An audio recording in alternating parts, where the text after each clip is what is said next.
এই দিন দিন না, আরো দিন আছে। এই দিনে টেনে নিবে সেই দিনের কাছে। নিজেকে কন্ট্রোল করেন। আপনি ভাবতেছেন এই জমিটা আমি দখল করে রাখি, ক্ষমতা আছে, দখল করে রাখলেন।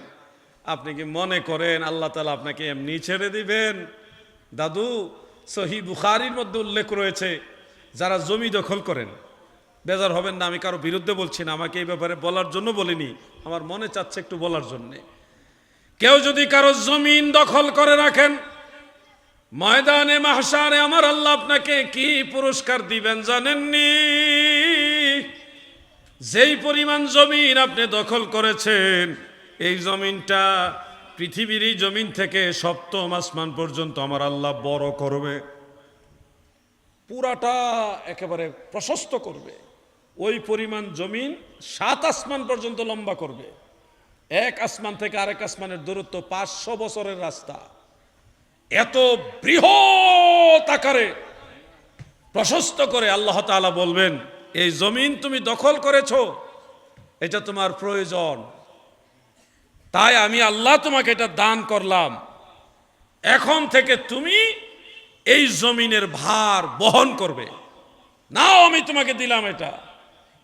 বলে এই 7 আসমান সমতুল্য আপনার দখলকৃত জমিন পুরাটাই আল্লাহ আপনার মাথার উপরে চাপায় দেবে। পারবেন বহন করতে? আশা আওয়াজে বোঝা যায় আপনারা পারবেন, আশা করা যায়।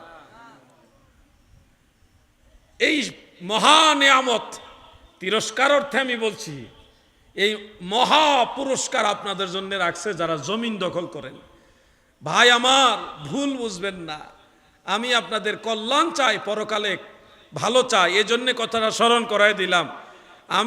আমাকে আপনি ফাঁকি দিতে পারবেন, পীর সাহেব হুজুরকে, পীরজাদা হুজুরদেরকে আপনারা ফাঁকি দিতে পারবেন, কিন্তু আল্লাহর দরবার থেকে ফাঁকি দিয়ে চলে যাওয়ার কোনো রাস্তা। এই দুনিয়া মুসাফির খানা মন জানো না,